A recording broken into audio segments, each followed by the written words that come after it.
Members of the EFF in Eswatini took to the Oshoek border post between South Africa and Eswatini this week to march for democratic reform and outside intervention. That country has been in turmoil for some time now, with pro-democracy protesters resorting to looting in the recent days. Well, in recent weeks, it's alleged that at least 60 people have been killed in protests, allegedly by security forces. We've seen claims come after video evidence emerged showing some people being killed, allegedly, some others being beaten, tortured, as well as the torching of property circulated online. Let's discuss the ongoing unrest in Eswatini and speak to Professor Mammo Muchie, who is a Pan-African analyst with the Tshwane University of Technology. Prof, a very good afternoon to you. Thank you so much for your time. Is it your sense that things are getting better or worse in Eswatini? Thank you very much for inviting me. And I have been now following up what's going on in Swaziland and Eswatini. As you know, it's a complicated situation. We have, you see the process, the way the country evolved after the Boer War. In 1903, and the independence from Britain and all this. At the same time, having a monarchy, an absolute monarchy, and at the same time having, even when you try to organize a democratic system or some system, which includes a monarchy and some way by which you have the Senate, the Parliament, and other representatives, and even the government, the whole system requires, from the way I see it, it really is done in a way that still kept the absolute monarch to really run the country, which is very, very, in all spheres, which is not good. Given that then, Prof, what is it going to take to bring the kingdom back from the brink of what looks to be an increasingly dangerous moment in its history? I think there must be a system that sanitizes governance in Swaziland. To do that, now the conflict has reached a level where, as you rightly put it, there are lots of killings, unnecessary killings that have taken place. Because of this, and the police and the security side has been, we're told that they are the ones that have been also involved in doing it. Because of this now, what we need is both the regional force areas, like the South African government, because they are very actively involved. Swaziland is inside you, in South Africa. The SADEK area and all others, the African Union, all of us the whole should be involved, trying to create a system, an arrangement where all the political parties, it's not many people, there's less than, it's 1,172,000,000 people that in Swaziland. I think it's extremely important that from this crisis, a new model should be built to make sure that reconciliation is done, dialogue is followed, no killing is done, and SADEK and all this actively engaged. They have started it, but they must do it. Not just talking and then when they go back, the killings take place. It must be done systematically. But pardon me, Prof, is there an immediate future for Eswatini without King Mswati III? And how much of his power and influence would he be willing to give up in order to make this work? I think it's extremely important in the current situation. King Mswati, he really tries to make sure that the people and all the actors from the government, the parliament, all of them are with him. For that to happen, some of their demands in terms of how the monarchy must function. In other words, they are now saying that it's very too autocratic.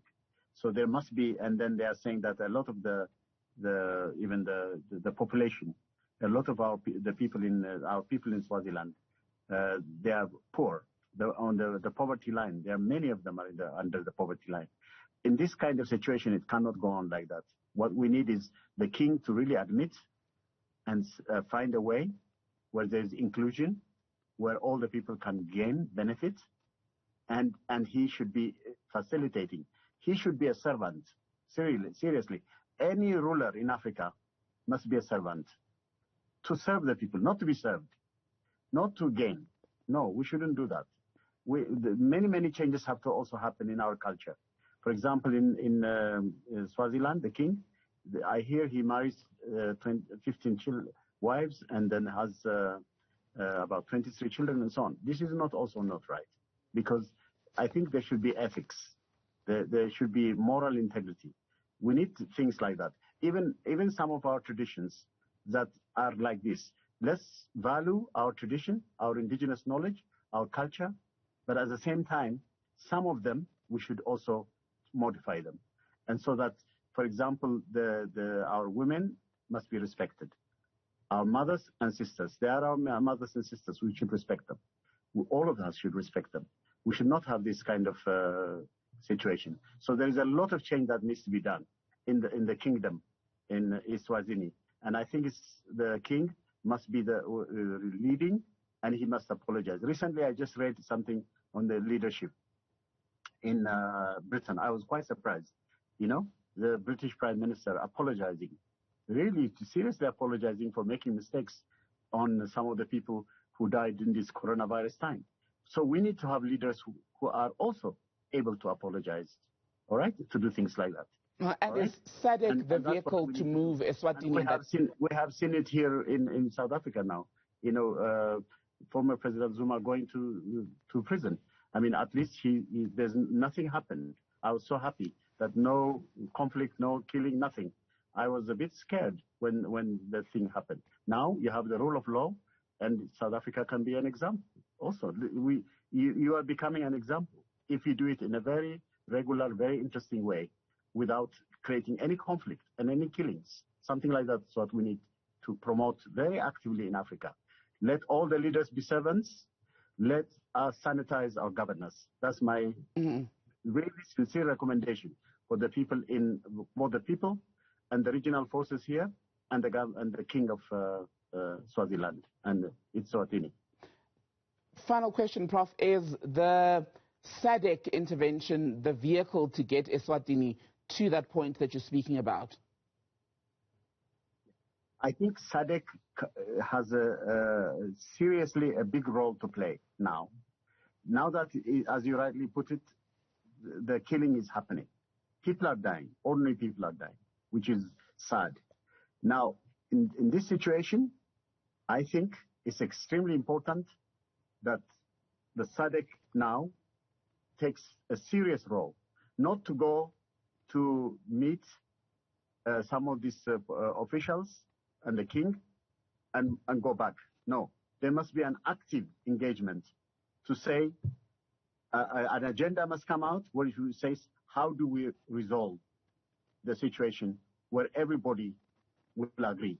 A situation where all that are opposing, the civil society, the NGOs, all of them that are acting, the trade unions, and the political parties that have been banned, that all of them, some arrangement is made where the king and all the actors that are now in dispute can enter into, make a paradigm shift and enter into a dialogue culture where they solve every problem with discussion and new rules and regulation.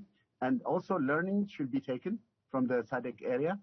All the countries must be, in fact, what I suggest to the African Union and the SADC and all this COMESA and all these organizations we have, I think the key thing they need to do is to make sure that the entire governance system in Africa is sanitized and changed. And the leadership service, we must not have leaders to go to be served by making their own interests. In other words, they also, what do? When they start serving like that, then they appoint people who are interested in supporting them, and not the people who are able to do the delivery and the service, things like that. So because we'll have these kind of differences, we need a total shift entirely in Africa, on the whole SADC area. And there should be a rule that almost all the areas in the SADC area, they should have some regulations, whether it's what happens in Zimbabwe, Mozambique, what happens in Zambia, what happens in South Africa. I mean, in fact, from the South Africa side, I think there is a good lesson, because no matter what problems exist in South Africa, what I like here, sincerely speaking, I don't see people being killed and killing. I think this is great. You know, there may be conflicts, but still you see things running in this way. I think we need to develop something like that.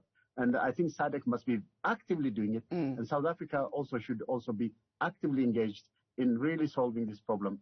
And not, it's a challenge to all of us to see this thing happening now in Eswatini. I think it's very, very sad.